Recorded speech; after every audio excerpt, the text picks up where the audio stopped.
Welcome to Disney, the Canadian-themed Disney travel podcast. We're your hosts. I'm Brandon. And I'm Krysta. How's it going, Brandon? Pretty good. Yeah. We're recording Sunday late afternoon.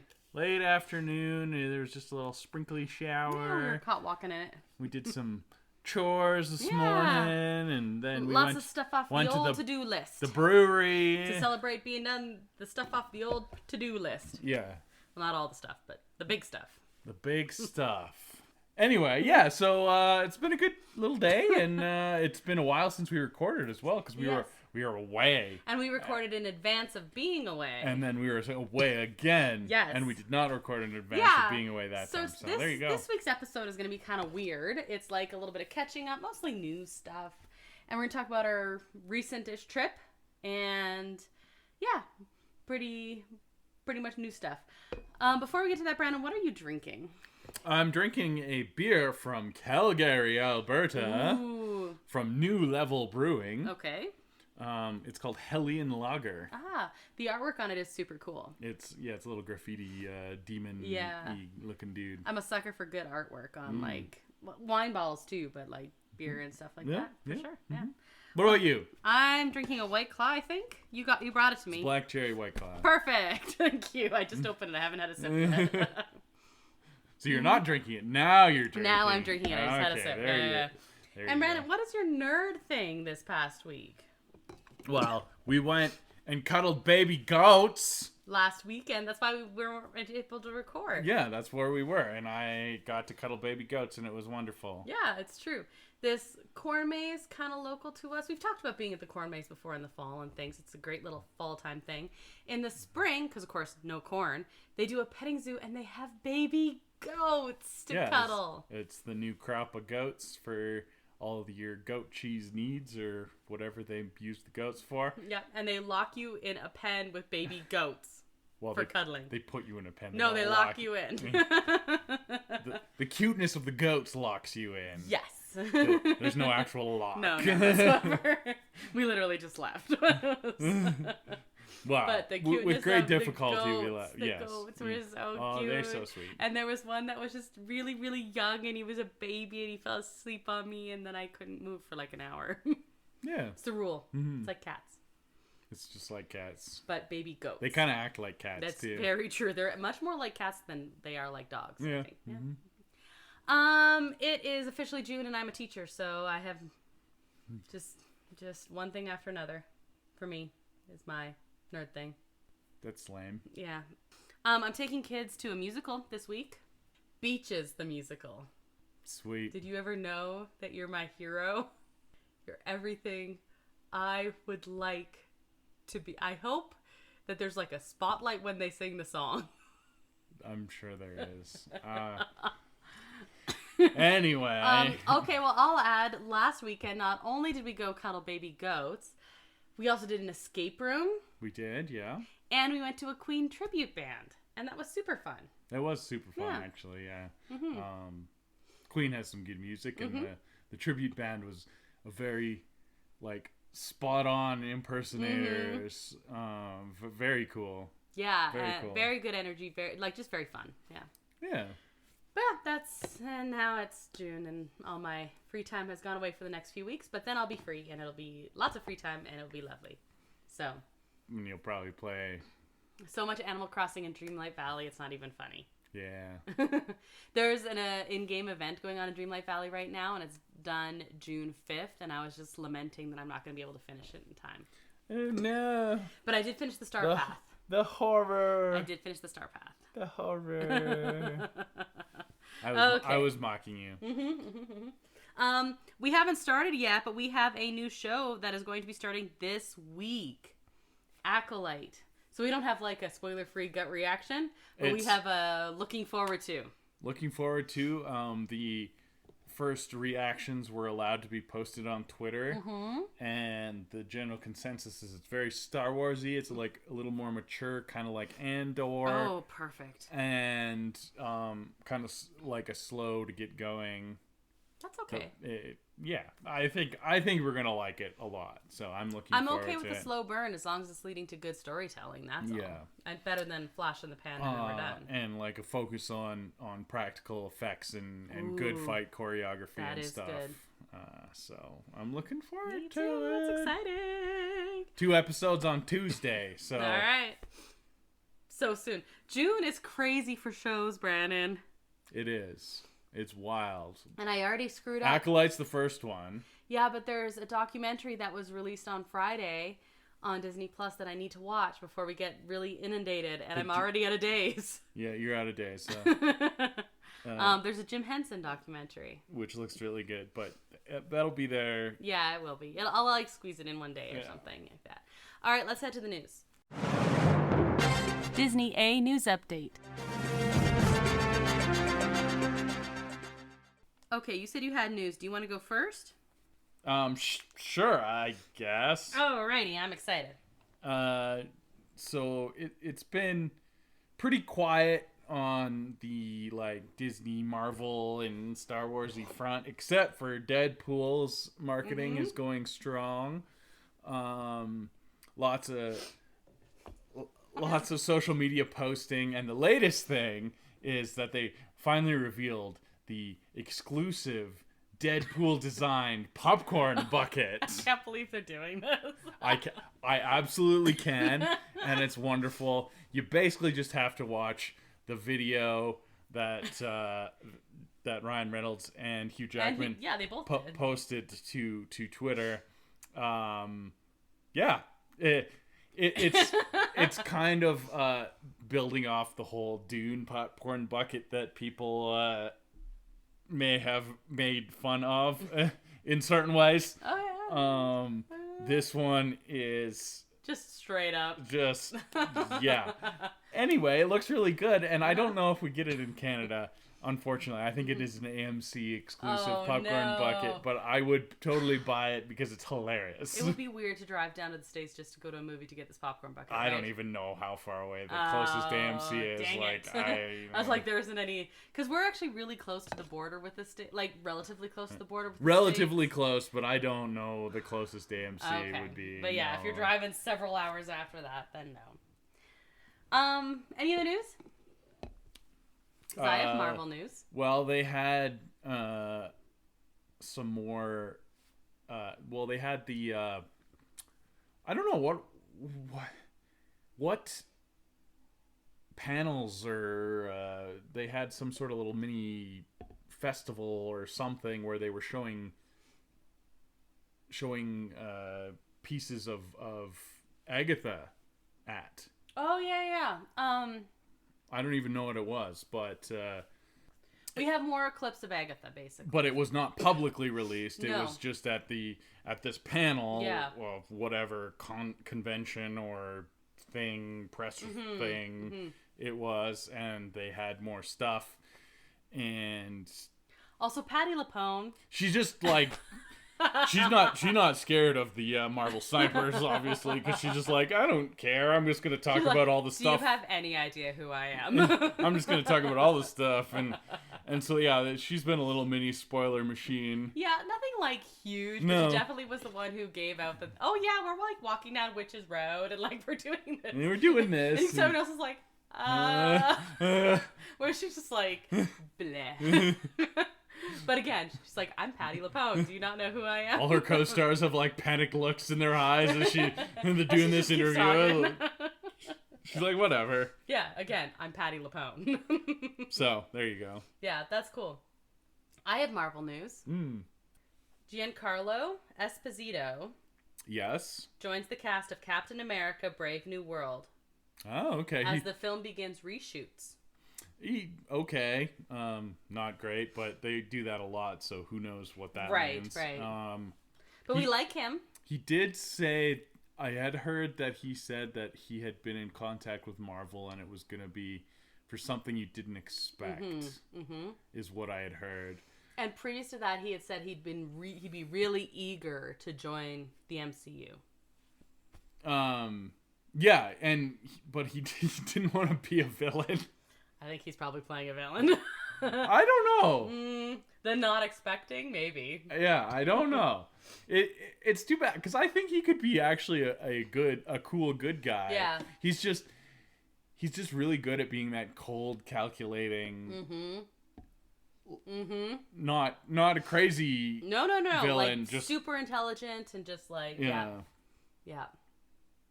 But anyway, he has officially joined. Cool. I do like him. Me too. He was supposed to come to Calgary Comic Con this year. I was so excited to see him. And maybe it was Captain America that kept him away. I don't know. maybe. Well, it did say that he had signed on to a new project. That actually would probably work out timing wise.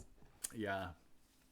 So we've got a lot of construction going on at Disneyland. You ain't kidding. More coming, basically. You ain't kidding. So yeah, we were there. And we'll talk about that more when 2 weeks ago. Yeah. But yeah, we saw a lot of construction. Yeah. A lot of construction. Yeah. So we have some construction updates. New roofing has now been added to Tiana's Bayou Adventure Millhouse at Disneyland. Oh, that's probably what we saw the start of. I think so, because remember it looked kind of like a ladder, but obviously wasn't a ladder because it was like on the side and turned. But yeah, it was like the start of some new roofing. That looks like some kind of roofing. Yeah. We even said that, so that makes sense. Also, the big piles of dirt that was by the Haunted Mansion grounds, all of it's gone. They flattened it. And there's new basically framework for concrete is now visible. That is excellent news because they have been in teardown mode for a long time and they're starting to run out of time. It is now June. And Haunted Mansion must be open for the end of August. I know they haven't given any announcements, but that's when Halloween season starts. I'm sorry. If it is not open on day one of Halloween, someone has failed and will lose their job. Yeah, I wouldn't be surprised if it opens about a week prior to that. Yes. Yeah. And maybe a soft open even earlier than that. Might be. But that is their deadline, and they keep pushing stuff back. Look at the Mark Twain, which looked like it was done, and then it took 3 more weeks for it to open. The Haunted Mansion, they're gonna keep it Haunted Mansion Holiday. But it must be open for day one of Halloween. At the latest. At the very latest. So we're in good mode anyway. We're finally in good mode for this. But yes, we have it almost kind of looks like a retaining wall. There's like a stone wall kind of at the back, which kind of looks like, against that hill there. And then they have the markers the mausoleum. They have the markers in for concrete. There's no sign whatsoever about the gift shop, but like other people have said, should it all be done for the opening of Halloween? Absolutely, but the bare minimum is they need to get that ride open. They need to get the ride Halloween. open, you don't need the gift shop. Even if the full queue isn't done, you get enough of it done to have a queue. Yep. And have the ride running. Yeah. So anyway, and as far as the gift shop goes, they're probably building that somewhere else and they're going to plunk it down. I think you're right. So much stuff has been coming out. This is more Walt Disney World, which is not usually our thing, or not usually what we talk about so much, but there's a lot of full ride through videos of Tiana's Bayou Adventure, and if you go on Imagineering on YouTube. There's a new YouTube series. They had one episode that we watched. Yes. Few weeks ago. They call it Imagineering, is I think what it's called. Yeah. And it's just on YouTube for free for everybody. I mean, there's going to be ads if you're not on YouTube Premium or whatever, but free for everybody. It's not like a Disney Plus show, which they totally this seems like pretty high-end stuff. It's true. They could have put it on Disney Plus. They did not skimp on this. Yeah. Which is actually kind of interesting to talk about in and of itself, that they haven't done that, because the other thing that they've put on YouTube is the Legends Marvel Legends series. They put those on YouTube? They've put a bunch of, I don't know about all of them, they've put a bunch of them on YouTube, which makes sense because it's basically you're previously on.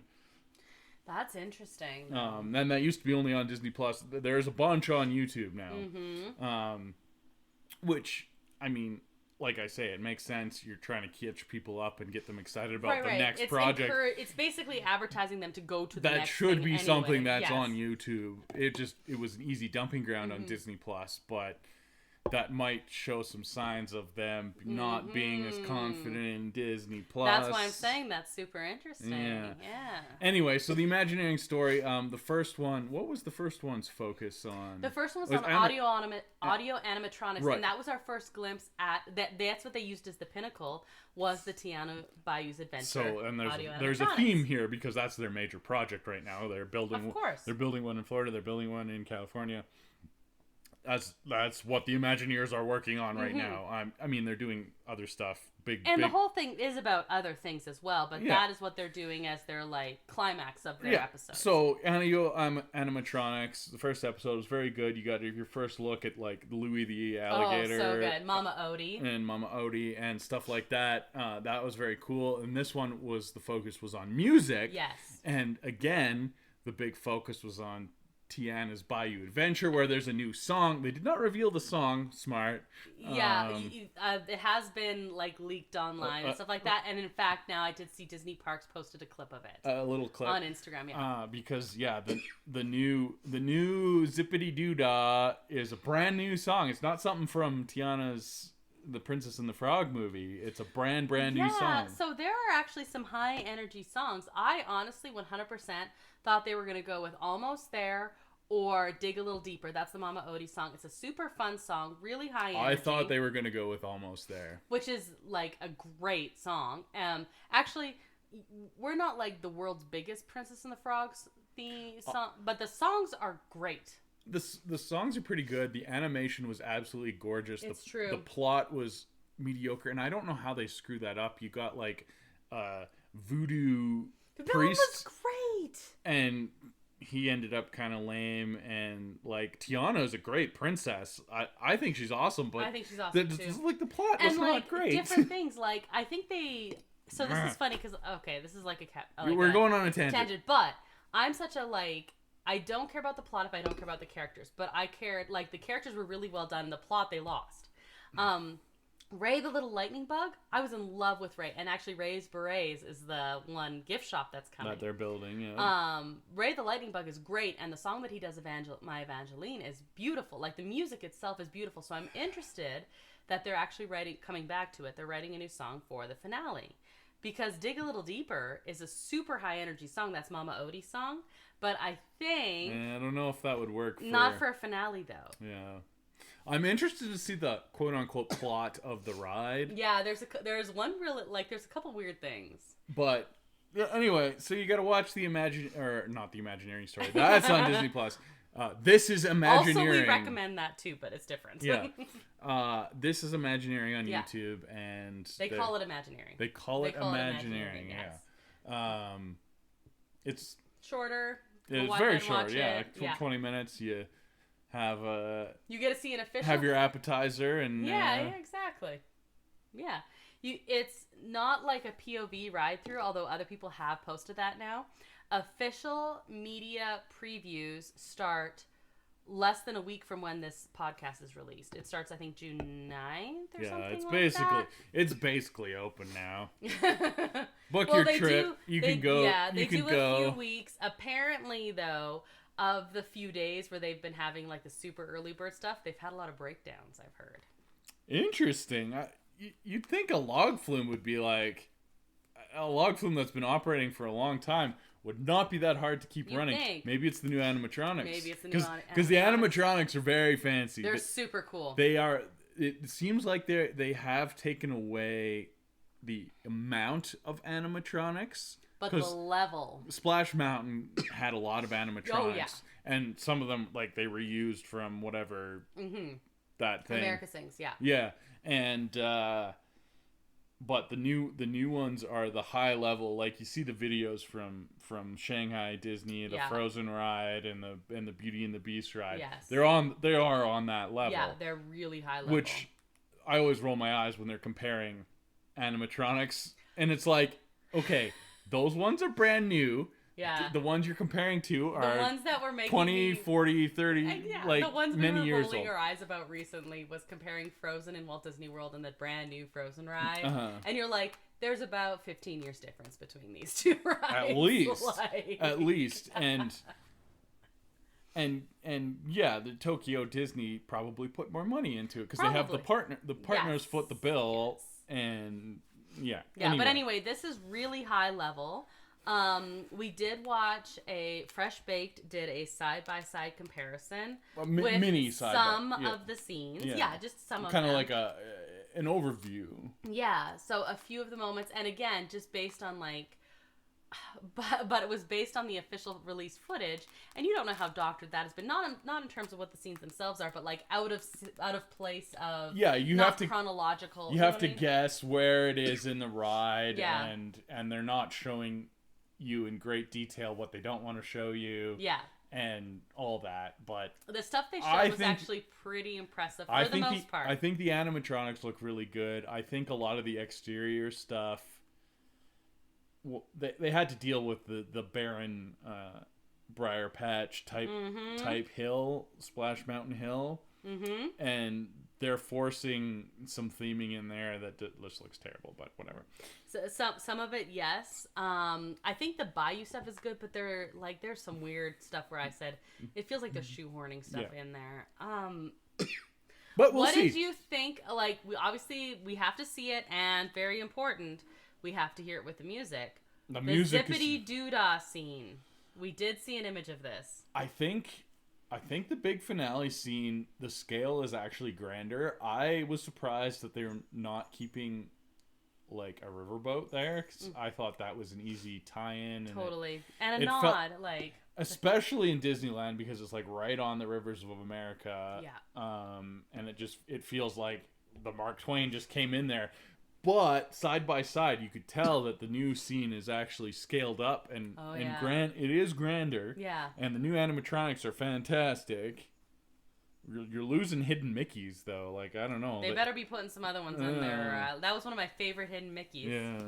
I don't know. Anyway, whatever. We're off on a tangent. Tiana's almost done in Florida, and I think it's like ramping up in California too. I think so too.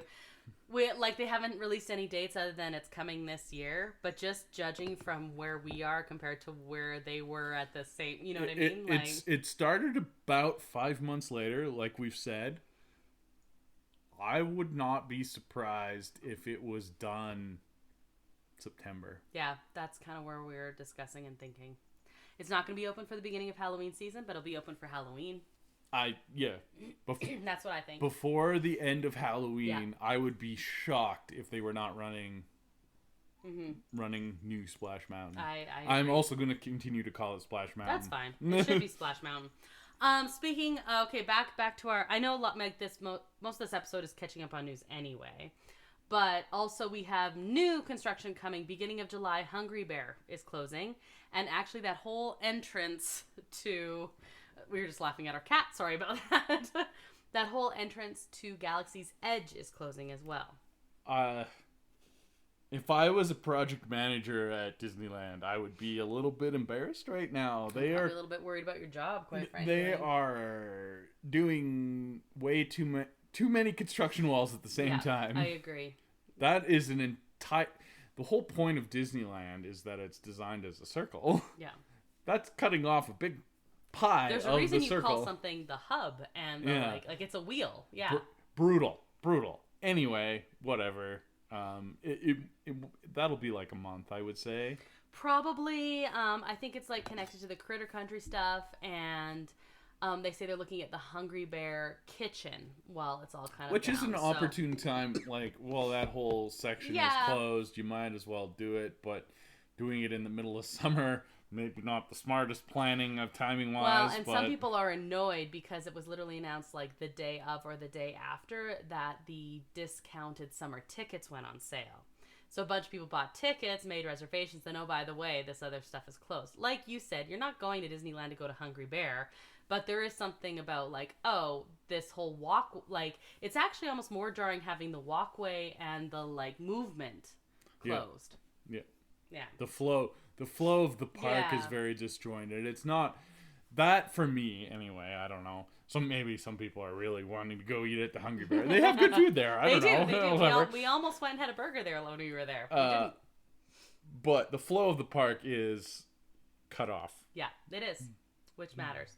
At Trader Sam's Tiki Bar, in honor of the Matterhorn Bobsled's 65th anniversary, there's a coconut pineapple Dole Whip that comes with a new souvenir Matterhorn cup for $10. At Trader Sam's. At Trader Sam's. That's not going to be there anymore. No. There's a bunch of Inside Out 2 merch, of course, because that's our summer release that's coming out. Yes, and that is all over social media. People getting very excited to go buy their Inside Out 2 merchandise. Right. And like, I have anxiety. Do you have anxiety? I have anxiety. As they hold up their plush of anxiety, yeah. That's fine. Anxiety is very, very popular. I understand that for sure. I wonder what, like... I think they might have introduced too many new emotions, but anxiety was like... Well, anxiety was the first one they really focused on. And I'm enjoying ennui. I saw a clip of the one I'm going to love the most, nostalgia. And it's just apparently a clip like, well, kind of like how when, you know, in the first one they wander through and they just meet like little things here and there. I think that's going to be like nostalgia is like, comes in and is like, it's a room for me. It's like, oh, I haven't seen you so long. And then he like leaves again. And I get that. Nostalgia, that should have almost been saved for like a short. Yeah. The Pixar's big on their shorts, yeah. or they used to be. Anyway, but nostalgia really speaks to the millennials, and I think you could do well with that one. You could do well with that one, but yeah, anxiety is very popular. Totally get that. Very exciting. Phantasmic is back. Yes, I think we kind of buried the lead on that one, but that's fine. That's fine. We did watch basically a whole video POV of it, and it looks pretty good. I don't know. I mean, the dragon was very, very impressive, but if you didn't know, the show if you still didn't works. know what you were missing. It's still very cool. There's a lot of stuff going on. Yeah. And a lot of big stuff. Like you got your massive puppet snake guy. Yeah, you still have Ka. You still have Ka. You still have the Mark Twain going by with all the characters on it. Which is like my favorite. You still have the princess barges, and you still have the Lion King trippy animal barges. That's true. They're like, well, are they Lion King or are they Jungle Book? I think they're Lion King because they're singing the Just Can't Wait to Be King. Is that what they're singing? Yeah, I thought so. I don't know. Anyway. I mean, King Louis is on them, but I think it's... Or is it like a weird mishmash? It's a mishmash, but I thought it was Lion King. But anyway, it's, it is still a huge spectacle. If you hadn't seen that is the thing about Phantasmic, because it is a big mishmash of everything. Yeah. There's not like you have all the princesses and they're singing different little beats of their own motifs and overlap. And that's what makes Phantasmic pretty cool. Yeah, because it's all supposed to be like in your imagination, and all this stuff can exist at one time, even the villains, and it looked really cool. They also have some new dining options. Mickey meddles with powers that he can't comprehend, and all sorts of things. That's on point, actually, for Mickey. There's also some new dining packages out with it. So they brought back the River Belle Terrace, they brought back Blue Bayou, and instead of Hungry Bear, we were like, hey, that's weird they didn't offer Hungry Bear. Now we find out it's because they're now closing. We know. Instead, we have Rancho del Zocalo. Which looks pretty darn good. Super good. I was like, if I'm doing one, I think I'm doing that one. I think that's the cheapest one, too. Well, when we went before, we did Hungry Bear, and that was like a really good, I wasn't disappointed in that at all. Yeah, you still get, the ones, they're different prices, obviously. They're different dining experiences. Blue Bayou, of course, is going to be a little higher end sit down type of thing, and then that's gonna have your front row center type of experience. But the other ones, they're pretty good. Yeah. Solid. You can solid view. Oh, you're not. You're We showed up basically last minute for our reservation. Yeah. So we were not near the best spot in the reserve section. It was perfectly good. I was like, why would you even worry about this? I was not. Yeah. I wouldn't worry about it at all. And having some delicious Mexican food. That sounds great. I Gotta don't know. eat anyway, may as well like do the same thing. So I think we might actually do that in August. In August when we go next. Mm-hmm. I have one last news item. It's gonna make you sad. Probably. Disneyland. When we were there, you had a very cool meet and greet. I did. With Hero. I did. Baymax is back. Baymax is cool. Yeah. Baymax is very Why cool. would that make me sad? Because you just missed him. That's fine. They were clearly having problems. Mm-hmm. It was... So we went for... It was my first time seeing San Francisco, and we were kind of chilling out there, and you'd periodically see Hero come out. And by himself, and it was not the busiest meet and greet, because it's Hero. That's and fair. Whatever. And we were sitting there, and I was drinking my margarita from Pixar Fest, and I was like, you know what? I'm going to go meet Hero. I don't even care. Mm-hmm. And I went and met Hero, and I had a nice long conversation. You're going to post some pictures from it. Because they were excellent, and that was awesome. And then we just watched Big Hero 6 this weekend, and it made me cry, and I don't even care. Me too. Big Hero 6 is amazing. We did an episode before I went to Disneyland of the top movies to watch before you go to Disneyland. I don't know if Big Hero 6 was on there, but if it wasn't... But that was before they built San Francisco. Because we didn't know. Like, they were building San Francisco. Like, it was before my trip. Like, they had built San Francisco, but we hadn't seen it. Yes. So, yeah, now we're saying, if it wasn't on there before... Big Hero 6. It's on there now. Anyway, I would love to meet Baymax, but Hero was actually really great, and there was... Super underrated character meet and greet. Super underrated, and it was... I don't know. I'm actually better at character meet and greets than I thought. I'm like...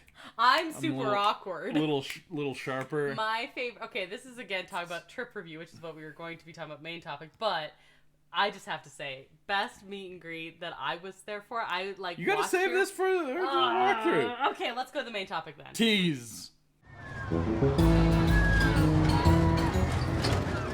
At the park.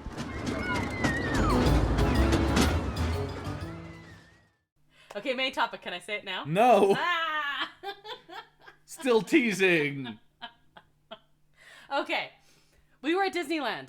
Yeah, we went for a weekend. A long weekend. weekend.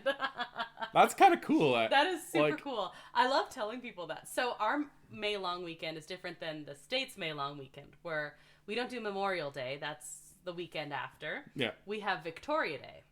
For Queen Victoria. Exactly. Because we didn't have a revolution against England. No, we just like quietly signed some papers. We're like, hey, okay, we're going to go now. And they're like, oh, thanks. Okay. We're going to go enjoy our poutine, eh? Yeah. Eh? And they're like, okay. Yeah, it's fine. It's too cold here anyway.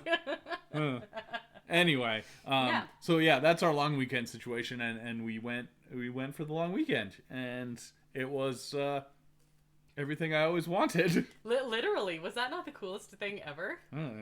It's interesting what you can do unsupervised with adult money, I guess. Can that be the name of this episode? It's interesting what you can do unsupervised with adult money. It's probably a little long. It's a little long, but it's also good. I don't know. Yeah. It's true. I took.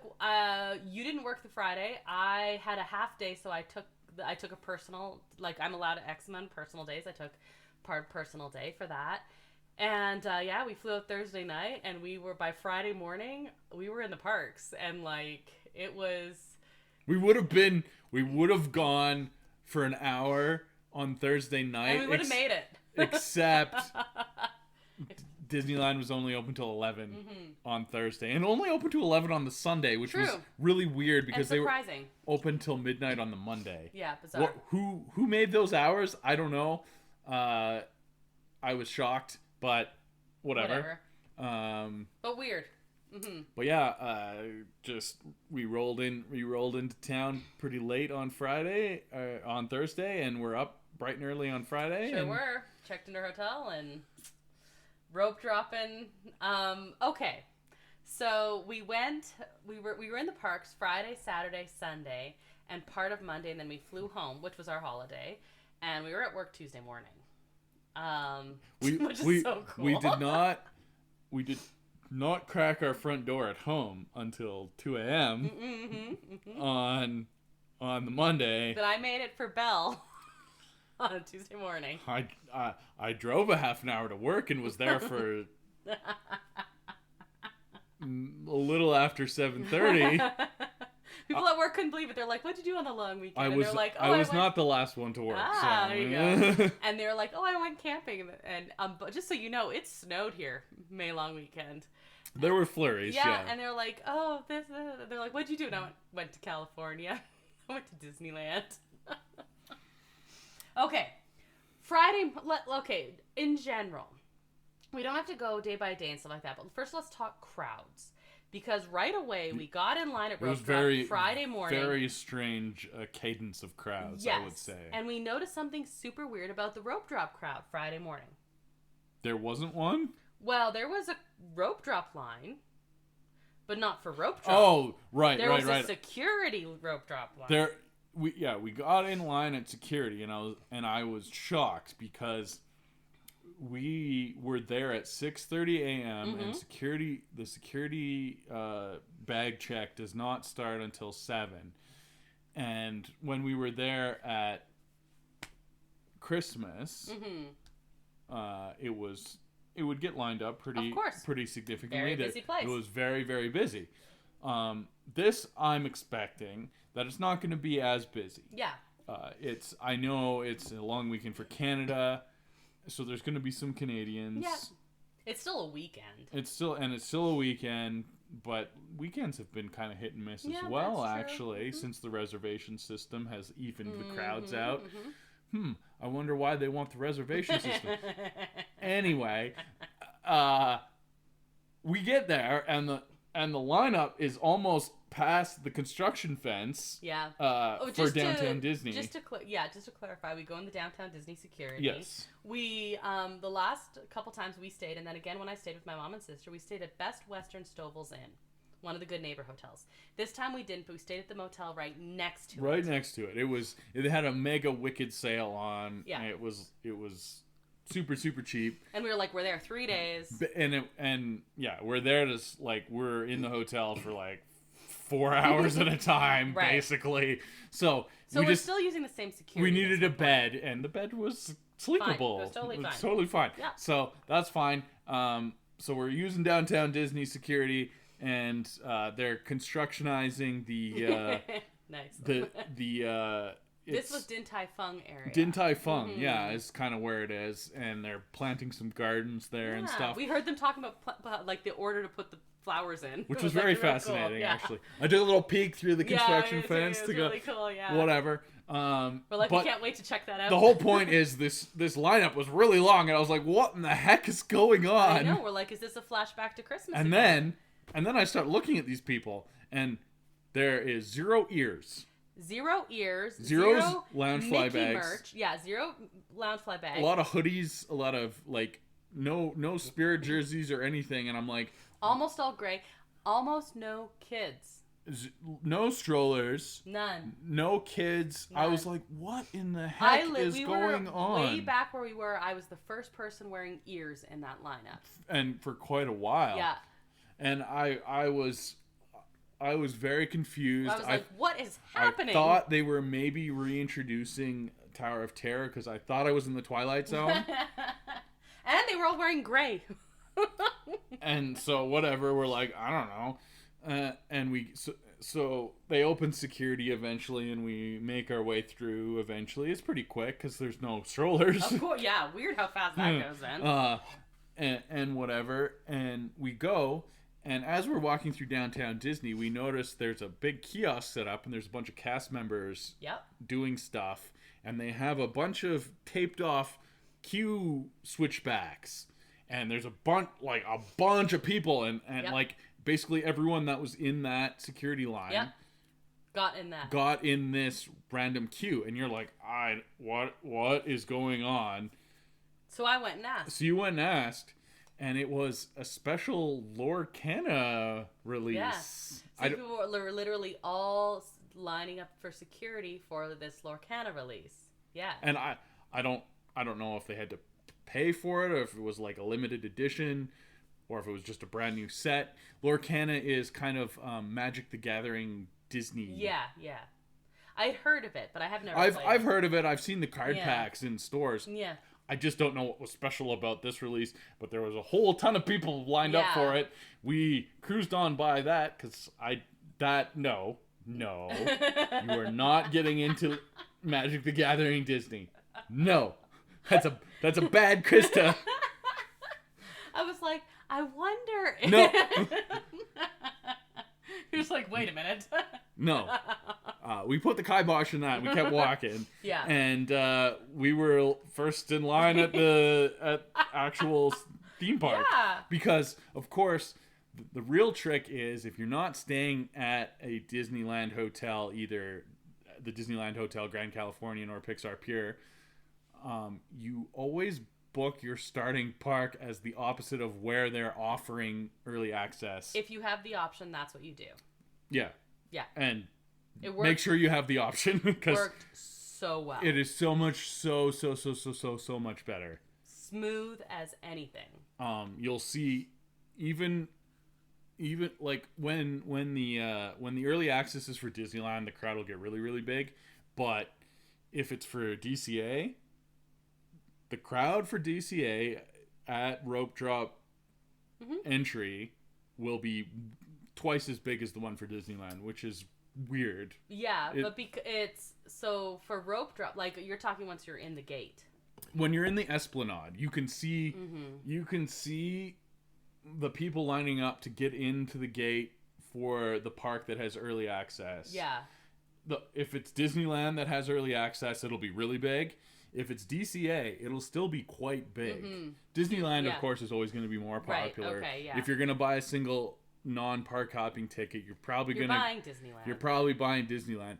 But the crowds are it's just weird. It is, yeah, it is crazy. So we alternated. We did Disneyland and DCA and Disneyland DCA, and we did the opposite every day except our last day, which was intentional. It was intentional, but I kind of forgot about it. But it was intentional. But it was pretty crazy. So rope dropping a park that has early access when you don't have early access is a little bit of an exercise in frustration. I will say that. It helped us that we weren't rope dropping. We weren't heading to the attraction everyone rope drops with early access. Right. Yeah. Because it was DCA. It was our last day. It was on the Monday, and we got we had a starting park as DCA, and that was early access day. It was early access day. Radiator Springs Racers is not open for early access. It's not. But everyone goes and they line up for it. They line up as close as you can get. Yes. To Cars Land Radiator Springs Racers. And so if you don't have early access, you're already well behind. Yeah. Which we experienced that at Christmas because back in Christmas they had early access in both parks every day. Yeah. And that was we still kind of annoying. It kind of was, but we still did all right. Like we still did quite well. I was always very impressed with how we did considering that. But our plan, and we did that, was we were going to rope drop Guardians. And Guardians which is my favorite open. ride. Yes, and Guardians is open for early access. It is. But we knew we were only going to be there for a few hours. So we said, well, let's go rope drop, because we wanted to end in Disneyland. So let's go start in DCA, and we'll rope drop Guardians. And even if we only do Guardians a couple times, and then go over to Disneyland if it's really busy, that's what we'll do, and then we'll get on the plane and go home. So that's why we did it that way. It is, yeah. We were able to do Guardians twice. We did it twice. The second time... That day. That time, the second time it was a little bit more lined up, but whatever. But we were able to continue on and do some Incredicoaster and everything. It was really good. But I did want to mention that I know it's our last day, and we're talking about we're all over the place. That's fine. But what was interesting, I'd never experienced that before. At the rope drop for Guardians, and I don't know if it's because it was open early access or whatever, they walked you.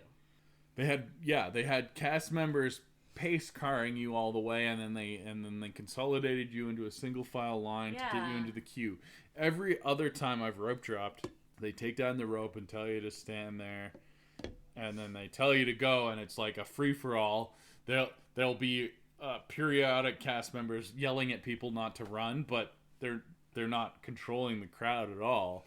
No, but this was interesting. They were like, you are walking and you're walking behind this person, you're walking with this person, and all the way into the queue. Like, it was very interesting. Disneyland and DCA rope drop. So I get asked a lot about tips for different things. I'm always like, you're not ready for this conversation if you're just asking me in general. You have a particular set of skills. It's a very particular set of skills. Developed over many years. It's just Disneyland. That's all. I will find you, and I will buy you a churro. Love it. Seasonal? One of the special ones, maybe? It might be a special one. Yeah. I didn't have a special churro this time. I had other special We didn't have any churros. No. We failed on the churro front, did. but we got a lot of other stuff. We did. So we'll get to that. Yeah. But I just want to, like, just while we're talking rope drop, because that was a very interesting experience. But I got asked a lot about tips. If you're rope dropping, because I always recommend you can rope drop. Even if you have, like, little kids or whatever, do your best. Take a break midday. You take a break. Back. You don't have to go back to your hotel, but you can take a break. You can go see Great Moments with Mr. Lincoln, have a quick nap. Like, something. Yeah. The amount of people who go into Tiki Room and, like, lay down it's not you zero. You can lay down in Tiki Room. Yeah, or at least recline against the back. I had a micro nap in Tiki Room. I didn't this time, but I had before. Train. Ride the train around a couple times. The train's probably a little better. The Tiki Room has some loud noises at period. Yeah. But there's ways to do it. Anyway. Or just have, like, a super long lunch. Or go back to we could do an episode on best places to nap in Disneyland. We actually should. That would be hilarious. But my point is, if you can rope drop. But rope drop in DCA is a very different animal than rope drop in Disneyland. Rope drop in Disneyland, you have several different points. Mm-hmm. Your biggest points, you have a lot of people who rope drop Indiana Jones. You have a lot of people who rope drop Space Mountain. You have the most people who rope drop Rise of the Resistance, which we'll talk about in a minute. But at DCA, you have one big spot for rope drop. There's one and a half of another one. Yeah, and that maybe a is half. It. And the one is the one that leads you to Radiator Springs Racers.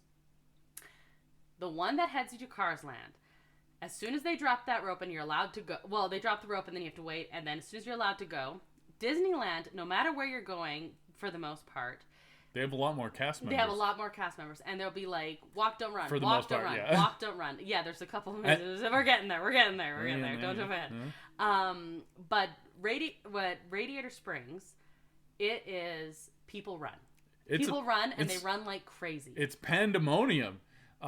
We do not run because you're not supposed to, and I take pride in the fact that we follow the rules. Yeah, we speed walk like crazy, and you will literally, like, you have very long legs. I'm very short. And I will drag you. And you will stand in front of me, and I will hold your hands so we don't get separated, especially in that Radiator Springs crowd.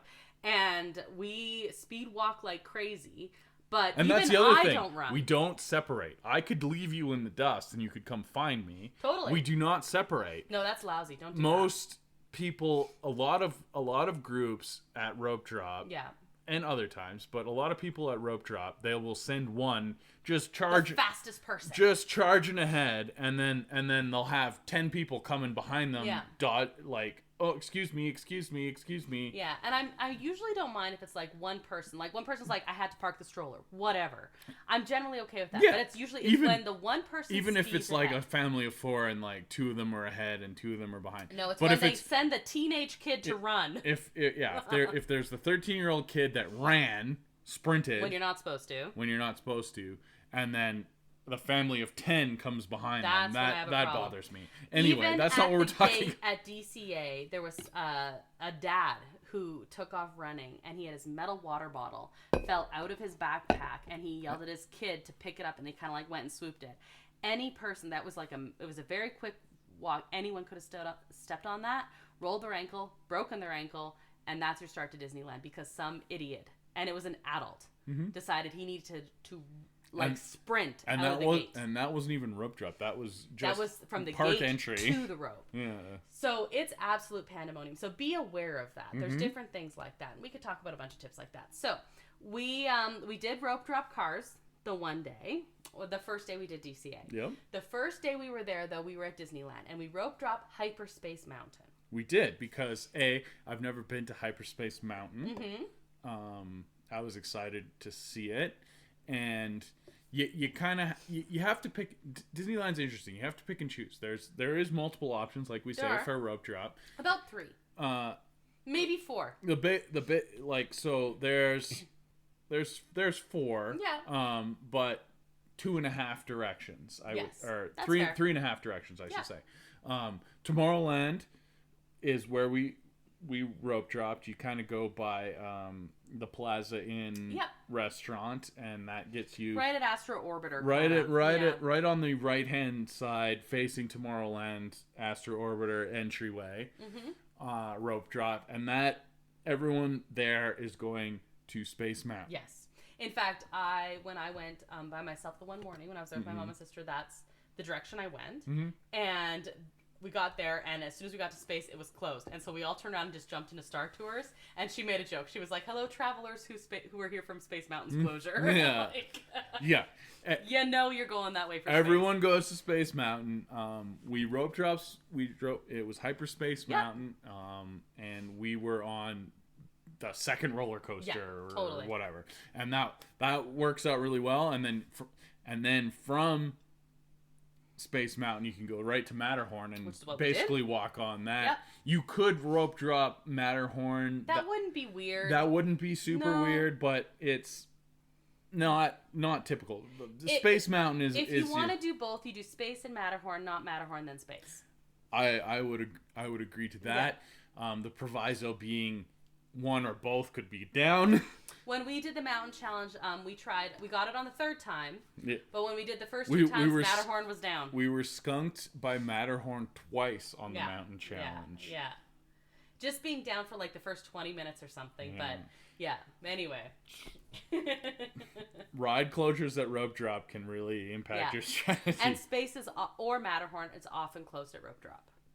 Not as often as Rise, though. No, that's true. Okay, so anyway, we did Space, then we did Matterhorn. What did you think of Hyperspace Mountain? I quite enjoy it. I could see why some like Disney purists. I do like the original Space Mountain music a lot. I think the actual queue experience with the Star Wars sounds and the Star Wars voiceovers and the Star Wars pictures on the walls and stuff is better. Mm-hmm. I think the ride is quite good. All of the projections. Yeah. You have the TIE fighters and the Star Destroyers, and particularly the TIE fighter that you like kind of duck under. That one's my favorite. A very good effect. So I think Hyperspace Mountain is like actually a quite incredible ride skin. Like there's some that are like, I don't know, Haunted Mansion Holiday is quite good. That's more of a total conversion. Yeah, though. that's more than just a quick skim. That's a lot of work. It's a Small World Holiday is not that big of a reskin, but I like it better because you break up the horrible song with Jingle Bells. So I don't know. I haven't seen Monster After Dark. I think that'll be fine, but it's also only during the nighttime, which actually probably makes it better. Mm-hmm. But I really like Hyperspace Mountain. I really liked it too. But I'm glad it's not permanent. Yeah. If they made it permanent, then I'd be kind of sad. Mm-hmm. But as a temporary thing, I really, really like it. And it's a good amount of time. It's like a month and a half or something like that. I know that's a complaint people have with the Haunted Mansion overlays. It's so long. It's like, well, but that's because it needs to hit Halloween and Christmas. And it's a lot of work to do. So, it's almost an entirely different experience. I really enjoyed Hyperspace Mountain. I totally get what you're saying. If I have to pick, I'm almost always picking the original. Mm-hmm. But like it's close. Really good. It's close. Like I'm 50-50 on it. If they did make it permanent, I would be kind of bummed. I'd see that. Yeah, I could see that. I think that's fair. Okay, so but I'm glad it exists because it's really cool. So let's just quickly talk about the other Star Wars stuff. Star Tours. We rode it a couple times. We got a couple new scenes. What did you think? Well, they were still we went on it twice, which was less than we normally do. Yeah, actually. normally it's a very high. But that's because we were kind of skunked on the Sunday with the early close. Because I think we were probably gonna go back. That was to our plan. Tomorrowland, in the 11 to 12 block there. But whatever. So maybe we would have ridden it one more time. Our theory was they were still fixated on the new holograms for sure, and the new scene with the Purgles. But also we got the pod racing scene twice, and we were thinking that was on purpose as well, because it was they were heavily looking at the 25th anniversary of episode 1. I think so. Like they had a whole bunch of 25th anniversary merch, episode 1 merch. It was like the week of or something. And which actually, it would have been the week of. Oh man, I remember when that movie came out, and I was in high school, and we drove to the nearest theater that was playing it, which was an hour away, and they were sold out. After all that, and then we got tickets to not the first show, but the later show or something like that. Or we came back the next day, and there were still people that had camped out in costume, watched it both showings the first night, and then were there to watch it again the next night. Or something like that. I just remember there was a couple like hangovers, but which is so funny because most people were terribly disappointed. Yeah, but if it's that built up, you're like, I'm making this a thing. You kind of and you still have the Duel of the Fates. Like, as bad a movie as The Phantom Menace is, and there's some real bad parts. You still have Qui-Gon. Yeah, you still have Qui-Gon. Who's awesome, and you still have the Duel of the Fates, which is that appearance of Darth Maul, is still the best lightsaber duel. I'll see that. Okay.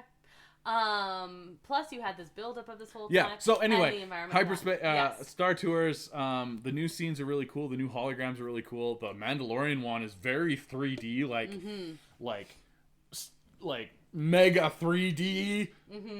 It was really well done. I was shocked. Like, I haven't seen that kind of 3D since, like, I don't know, early 2010s when like My Bloody Valentine 3D came out. Remember that one? Yeah. Like, just you're like, it's like trying to shoot out stuff at you.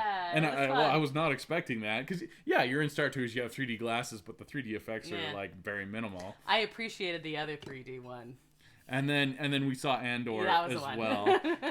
He's not as 3D, but you felt like you could reach out and touch him. It was very well done. Anyway, and then the Purgle stuff is pretty cool. You get to see Ahsoka. Yeah, who I love. I adore Ahsoka. Yeah. So that was cool.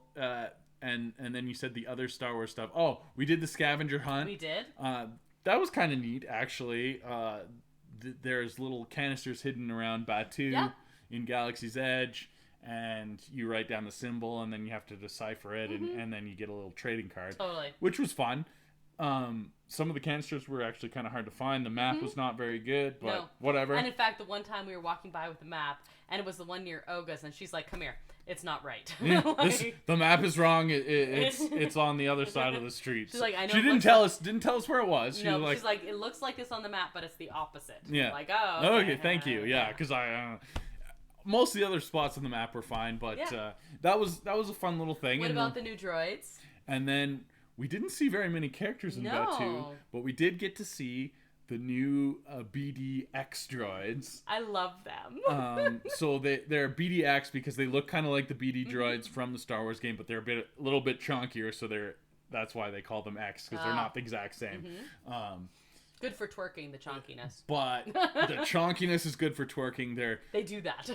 they're fully emotive. Yeah, like, it's crazy. How much emotions that someone putting in a remote controlled toy, which like they're very detailed and very cool looking, and they look like droids. So they're like movie level detail. But let's be aware, it is a remote control toy. Someone's remote controlling it, and they have buttons to push, and like they get angry at each other, and they like you say, literally twerk. The one liked to dance. The green one likes to twerk. Yeah, he like turned around and wiggled his butt. And it was super adorable. Yes. Any other Star Wars stuff you want to talk about? Maybe an event, an experience you had? I did build a lightsaber finally. That was not a special Star Wars event. No, but it was still a Star Wars thing you did. That goes on. If you're a Star Wars fan and you have money to burn, I would suggest it. It's very cool. You feel kind of I'm Star Warsy. Yeah. It was really cool. You get to bring a guest with you, so I came with you. Yeah. And I was like, this is pretty cool. Like, I built a droid, and that was really cool. This was like an entirely different, immersive level. I knew the lightsaber was on a different level. I actually liked the droid more than I thought I was going to. I thought it was going to be kind of lame, but it was super fun. The droid experience was actually pretty good. The lightsaber one is like kind of fully RP. It's what their vision was for Galaxy's Edge originally. Like the whole thing was supposed to be like that. Like the cast members are in character. And when the place first opened, like we watched some YouTubers, specifically Ordinary Adventures was like the Galaxy Edge YouTubers we watched. Super nerdy Star Wars folk.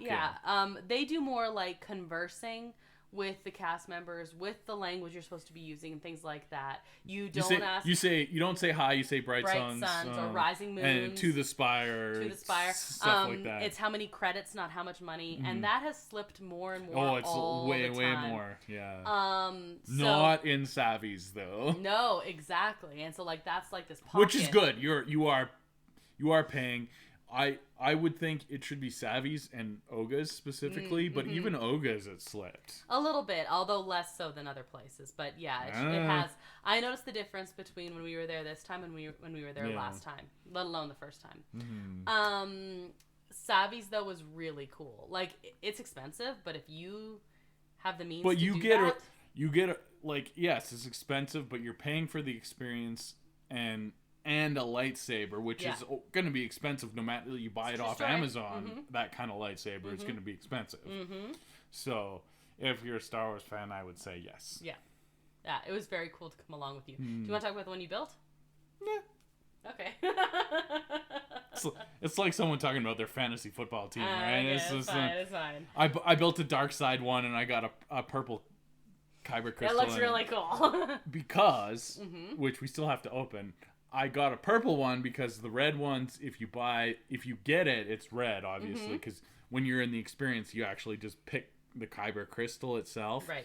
Where if you buy them from the store, you have a chance to get special ones if it's red or blue now. Yeah, so that was kind of like... So that's why I went for purple. You had it all thought out. I did, yes. I thought ahead.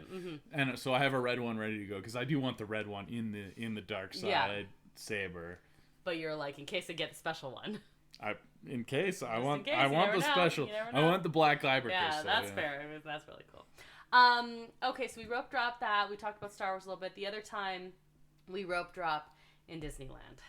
Speaking of Star Wars, you tried to kill me. Yeah. So again, okay. So you got Tomorrowland. That's what we did. We went to Space Mountain. That's your rope drop option. The other option, if you have little kids, rope dropping Fantasyland. Which a lot of people do. A lot of people rope drop Fantasyland. Specifically, Peter Pan is the big one. So just as a quick thing, Friday when we were there, it was really, really quiet. So after we did Tomorrowland, we actually went and we did Peter Pan and Alice as like. Well, not only that. We'll go back to Friday. But yeah, so you can rope drop Fantasyland. You do Peter Pan first, and then you do Alice second, and then you do everything else. Basically. And you can get real good bargains first thing in the morning in Fantasyland, especially if it's not super busy. Yeah. And so if you have kids, that's an excellent idea. And then you've ridden everything that they were excited about, and then you can kind of chill, go have some late breakfast snacks. Go book Minnie and Friends and do character breakfast. Yeah, you do a character breakfast cares? at 10 o'clock or something like that. Whatever, you're going to have a good time. So that's that. Of course, we will never rope drop Fantasyland. That would be a little outside the box wouldn't for us. do that. But if you have kids, we like to We've closed down Fantasyland a couple times. Nighttime Fantasyland's excellent. I would just never rope drop it. Then your other option is Indiana Jones. Yes. A lot of people like to rope drop Indiana Jones. That. We have rope dropped Indiana Jones. And when I was with my mom and sister and we rope dropped, we did Indiana Jones. And that used to be like your primary Adventureland attraction there. You'd have rope drop lines for Frontierland and Adventureland, kind of side by each, because that's how the entries go. And the Frontierland people would go to Big Thunder, which is kind of a half option as well, but I would suggest not doing that. You can still get bargains by if the park opens at 8, you can get bargains at Big Thunder by 9. Yeah. When they start running a second train by 9. Yep. But Indy was always big. Now that Galaxy's Edge exists, Rise of the Resistance is the primary draw. That's going to be your biggest lineup in the park most times, unless it's down or something weird is like Space and Matterhorn can be kind of competitive with it, always depending on what's going on. But Rise is your e-ticket of all e-tickets in Disneyland right now, because it's the newest ride and it's very cool. Whatever. If you are rope dropping Rise, be prepared. I was not prepared. You were not prepared. I knew where it was. Talk to Scar. I've been on it. Talk to Scar and be prepared. Because you've gone there. You've been on the ride. Several times. You knew where it was. I did. But I wasn't rushing there first thing for rope drop before. It is very far away. It just kept going. We just kept going. We do not run. No, never. But I do speed walk. Yes. And I have very long legs. My speed walking is very fast. My speed walking is not very fast. I'm 5'2". And this was day 3. You are 6'6". And this was day 3. It was day 3, yes. So our feet were not in pristine condition. Fair way to say. After like a couple hours of sleep, Yeah, not a ton of sleep. 2 full days in the park already. Yeah. Going from the Adventureland entrance, past Indy, past Tiana's Palace, keep going, past the closed Tiana's Bayou Adventure, past the closed Haunted Mansion, past the still open Hungry Bear, through the bridge, under the Dale, and then you're finally in Galaxy's Edge. But no, you keep going because they have the extended queue of Rise of the Resistance that you walk past. Keep going and keep going.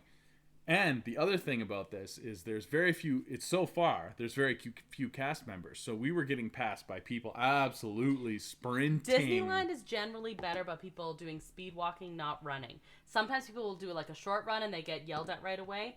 They have cast members spread out to begin with, but there's none around the Rivers of America. So as soon as we got to there were people flat out sprinting. Basically, as soon as you pass Pirates... Yeah. There was nobody. No cast members. No, until you got to Rise. And whatever. I drug you all the way. You were huffing and puffing and your legs were burning and your ankles were going to fall off. I'm not in that kind of... I was not okay. But we got there. Not only did we get there. We got into the first pre-show. Yep. We got on the shuttle. We got on. Okay, yep. And we were the first in the actual ride. Yes, because there's stuff that happens, and we like. Yeah, I'm not gonna spoil it. No, but because we knew what to do, we were like knowing where to look and. Yeah, so they like a lot of places they gather you in a chunk in a pre-show, and then you know where the door, just like the elevator at Haunted Mansion, or just like the entrance to Guardians or Spider-Man or any of the pre-show places. Yeah, the collector's room in Guardians. It's all that. There's a few things like that in Yeah. in Rise, and but we knew about it. We knew about it, and we weren't like rude about it, but we just kind of edged and went in, and we didn't even walk in front of anyone. We were just like, oh, this is the next direction. Oh, this is the next. I actually kind of hide in the corners because I'm very tall, and you're which is, I have to say, like, you worry about it a lot, and I think, like, kudos to you on this. I know no one says that anymore, but I do. Kudos to you on that, because you're always very self-aware of how tall you are, and you never want to, like, block someone's view unwillingly. I am. I know I can see, and I don't want normal height people to not be able. But the other problem is you are with someone who's shorter than most yeah. adults. Well, and I'm aware of that too, and I try and put you in good spots, and then anyway, you'll often push me to the front and then go stand back. Yeah. And so no, you're very hyper aware of that all the time. So yes, we rope drop Rise. It was running that day, thank God. Yes, that is the problem with rope dropping Rise, especially with how far away it is. If you rush there and the cast member hasn't told you at rope drop that it's closed, we have been in line when it's been closed. Because they sometimes will know, but sometimes they won't. Yeah, it's just if they find out. If they find out, it's not like they have a walkie-talkie and they're like, exactly. Hey. Yeah, right. But if it's well known that it's going to be down, then the rope drop cast members will let you know. But you do make that gamble because it's very far away, and if it's down, well, then your option is to go to Smuggler's Run, I guess, or backtrack. But if you're backtracking all that way, you've lost a lot of time. Yeah. So the other thing when they say to hesitate about rope dropping Rise is it's down a lot, but even if it's not and you ride it, you're way over there, right? It's not like Indy where you're really close to Big Thunder or you're really like different things. Your backup plans on that are not great, and if you're not in the first couple of pre-shows, you're still waiting a while, and that's eating into your prime extra rope drop. Granted, is still shorter than you're going to wait in the heat of the middle of the day, right? Like, I'm talking heat population, like crowd-wise. It's all strategic. Right? Anyway, I was very proud. We were literally the first ones Without on running. Without running, we were the first ones on the actual ride of Rise. Well, dragging me half the way. And that was very cool. Yeah. So we were very successful on Hyperspace Mountain, probably the second roller coaster. We did do Cars. And we were very successful on that. On day 2, we were very successful on that. We were actually getting on the car that the pit crew got off of. Yeah. And if you don't know what that is, they usually will pick a family or often, or whatever, most days to be their assistant pit crew. Yeah. And they get kind of like walk through the empty cars line about like 15 minutes before the park opens. Take a bunch of pictures, and then they're the first ones that get to go on Cars. We actually got in their car. And they were getting out of their car, and we were getting in their car. So they had gone through the whole ride, but they were obviously like the first by a long shot. And so that's how well we did on Cars, which was pretty good. And actually what's really cool is we talked to, of the family, there was like a few members of the family, but the mom and son were in Incredicoaster lineup. Yes, we recognized them, and they were right in front of us in line. So we started talking to them about that. And we talked to them, and she was talking about that experience and how cool it was. And they're from Alberta. Yeah, they were. They're from Alberta, Canada. They're from Edmonton. Edmonton, yeah. So that was actually a weird coincidence that we actually got to talk to them later in the day. Yeah, we're like, wait, did you? And they're like, yeah, that was, oh my god. Yeah, so that was really cool that we talked to them. And like, I don't begrudge them of that at all. Like, no, that's amazing. That's super cool, and of course they're gonna pick a family. Of course. Like, and she's like, I felt really bad. I said, I wouldn't. I would have like, heck no. Oh my gosh, no. Us two elder millennials. Yeah, no, we would are never, not gonna be picked. No. It's a fan. And we would never be like, we would never expect to be in a category where we would be. No. We would never expect to be in any, no, we're not. We have our own advantages of just being us two. When you have some kids Yeah. Like Totally. Yeah, whatever. That was a really cool pixie dust, and we got to like. I actually really enjoyed watching them enjoy it. You could tell they were walking, and she was like some almost like nice compersion with it. Yeah, it was really nice. Yeah, it was really nice. So we did really well with that rope drop, and then we did really well with the rise rope drop, which was the day 3, and then day 4 was the one where we purposefully did. We actually did well with that rope drop too, even though the park was already open. We were right up there on Guardians, and we got a couple good rides on Guardians.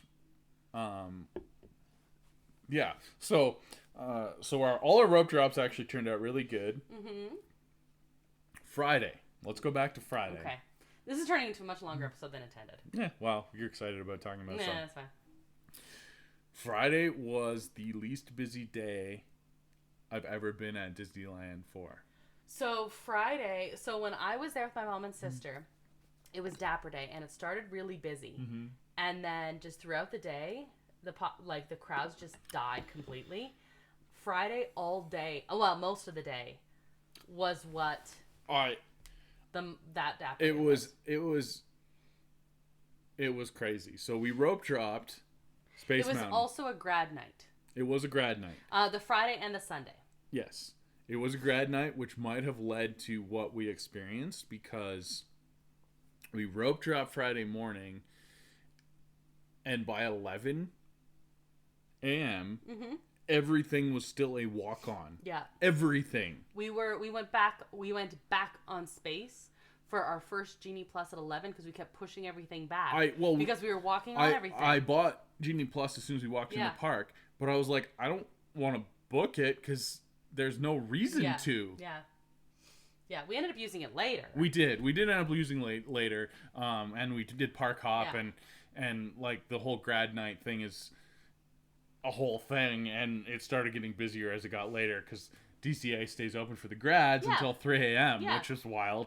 I was like, we didn't know that, and then we were talking I graduated a couple times. Can I go?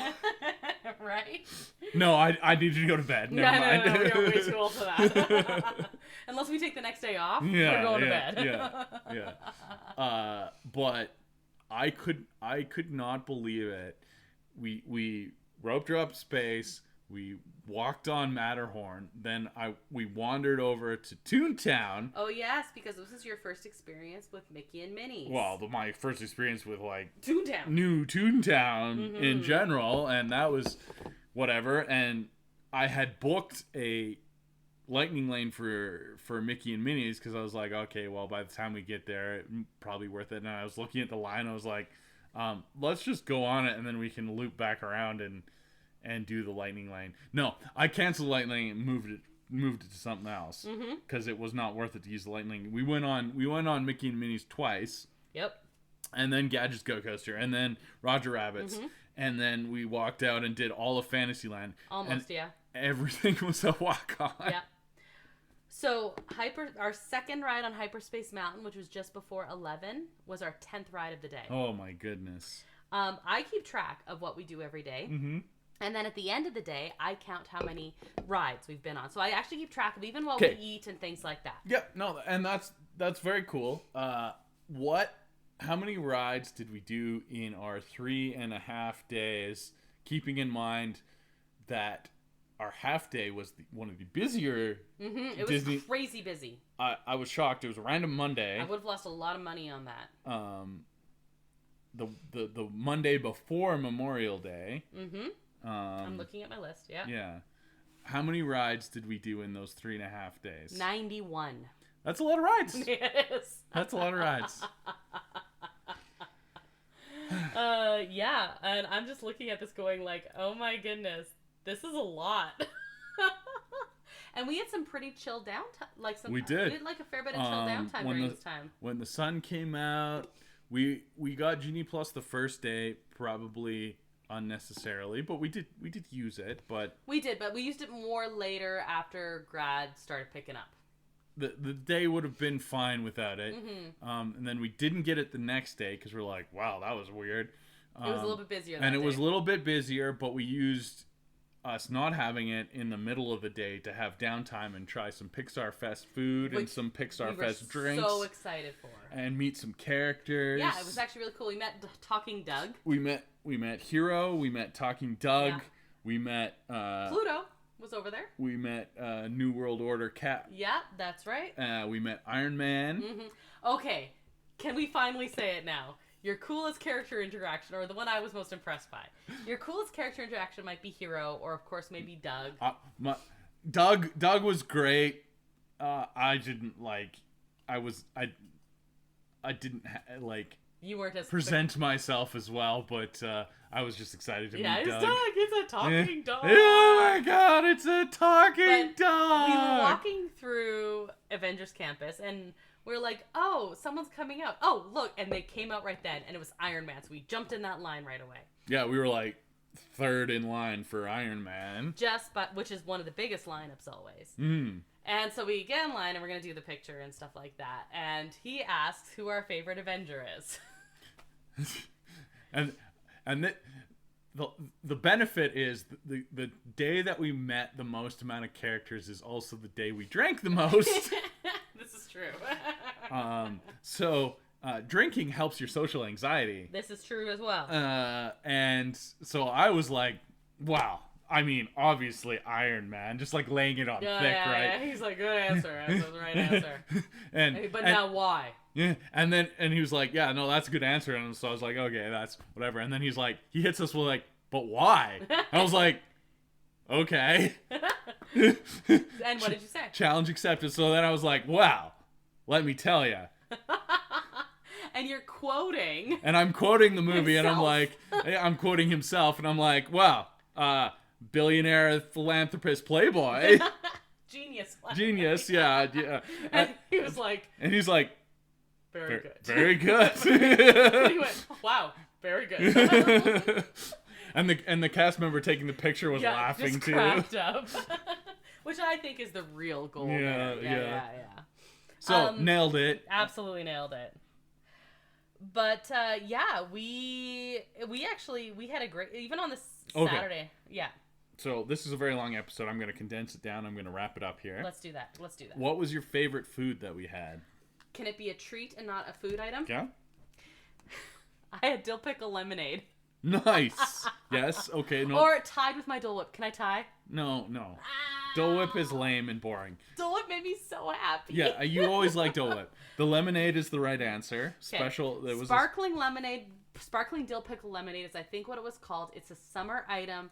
It was at the refreshment corner on Main Street, USA. On our first day, we had lunch at Jolly Holiday. Also excellent, by the way. And then we were going to park hop. And you're like, hey, isn't that the place that has the dill pickle lemonade? Went and got one. It like blew my mind how good it was. And you had another one on the last day. So I said, this is going to be my last treat as well. Mm-hmm. Yeah. So that was my favorite. And you were drinking it while we were waiting in line for Pirates, which was the longest line I think we ever waited for. It was. Moved along quite quickly. It was only 40 minutes, and everything else was like 3 hours, and like we had to leave at a certain point, and so it was like gonna fit in good with the timing.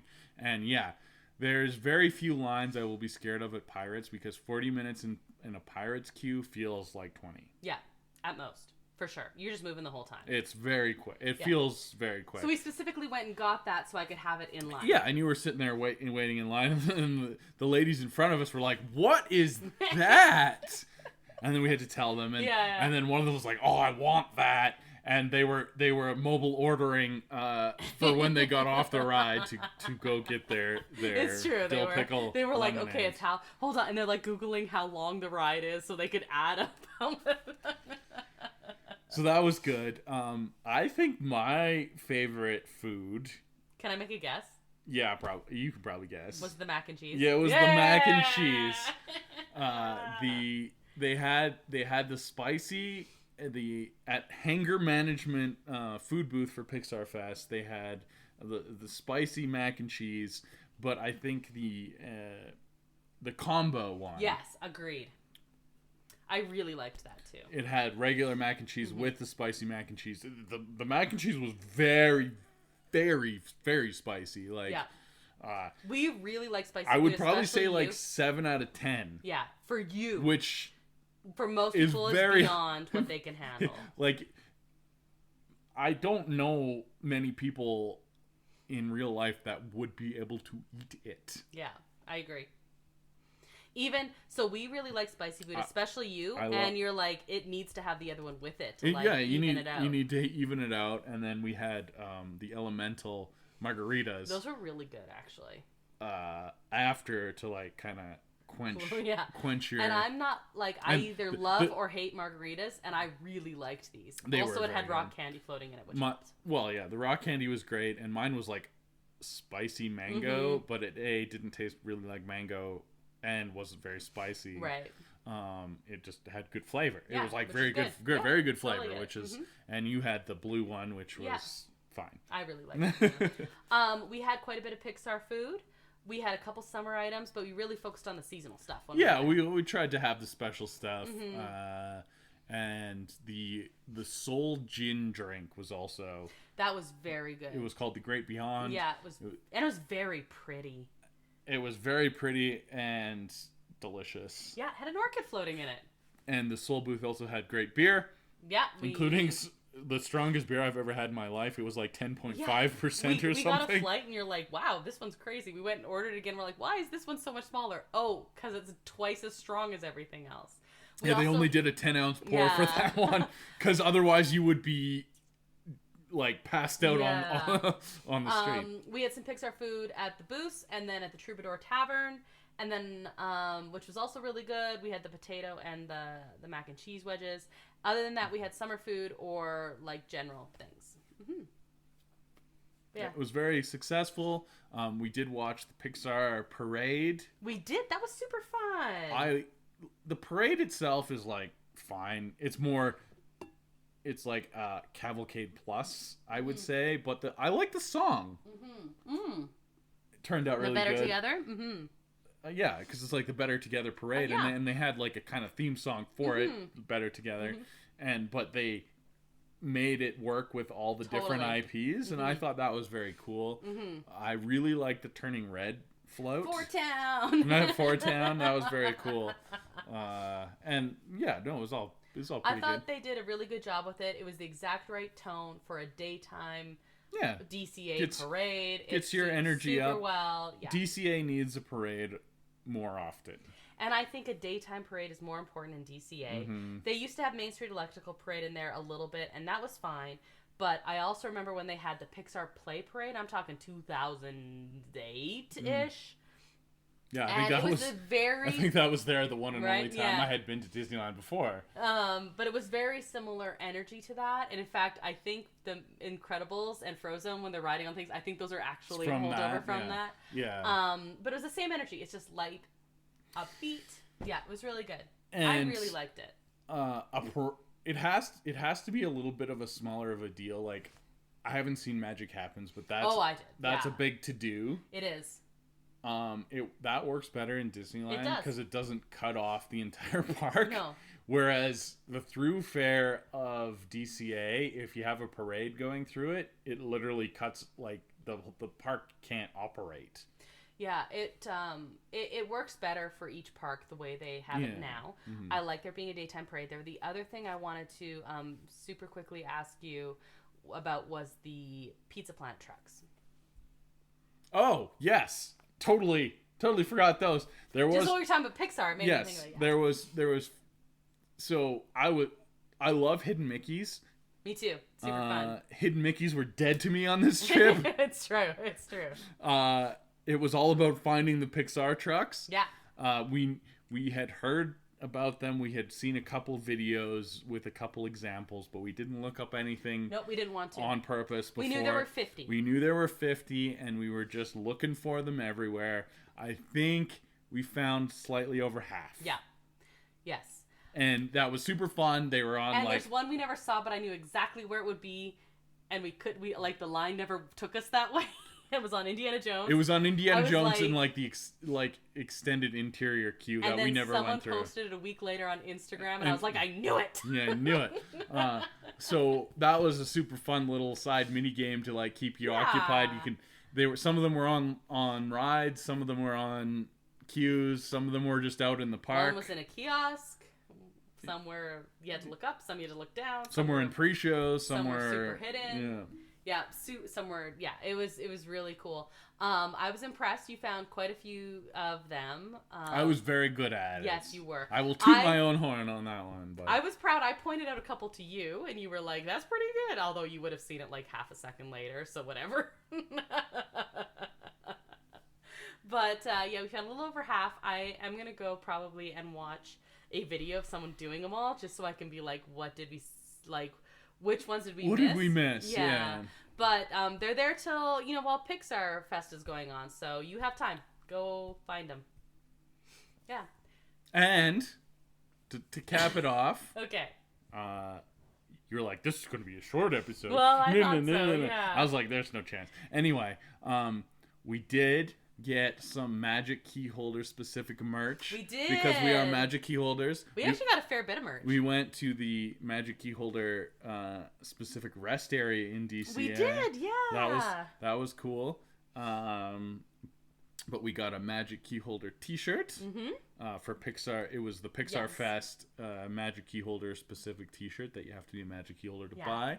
And we did get the Doug popcorn bucket that was Magic Key Holder exclusive. We actually also got the Magic Key Holder specific photo pass. Oh yeah, we did, and that was for Town. I think. Yeah, it was. It was like kind of doodly, like what you put up in your locker in the '90s kind of thing, which I loved.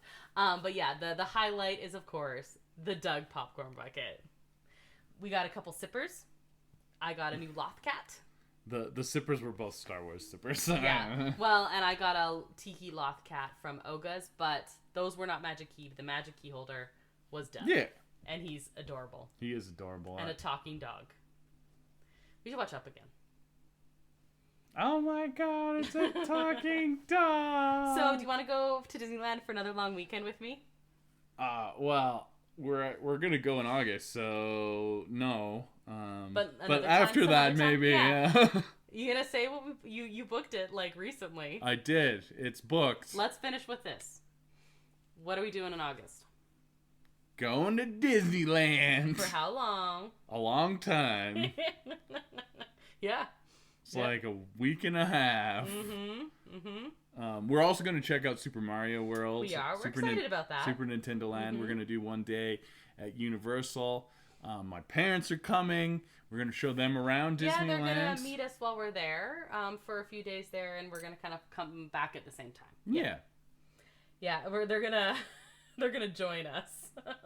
We're gonna be tour guides because again, we have a particular set of skills. Yeah, so we have some stuff booked, and it's gonna be exciting. And yeah, next trip.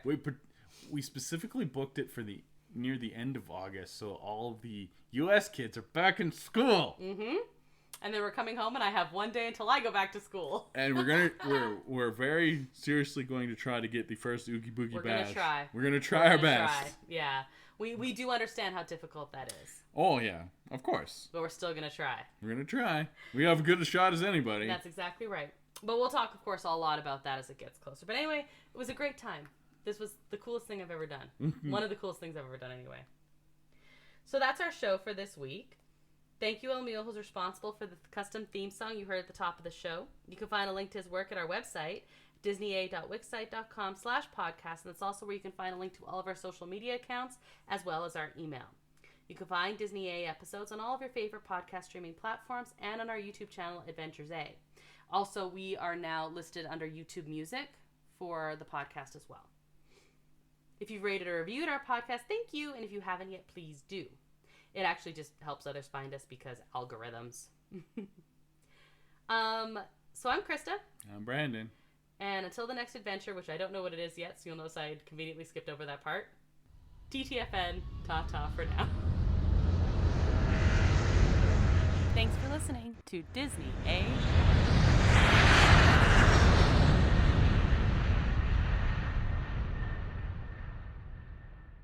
it's interesting what you can do unsupervised with adult money, I guess.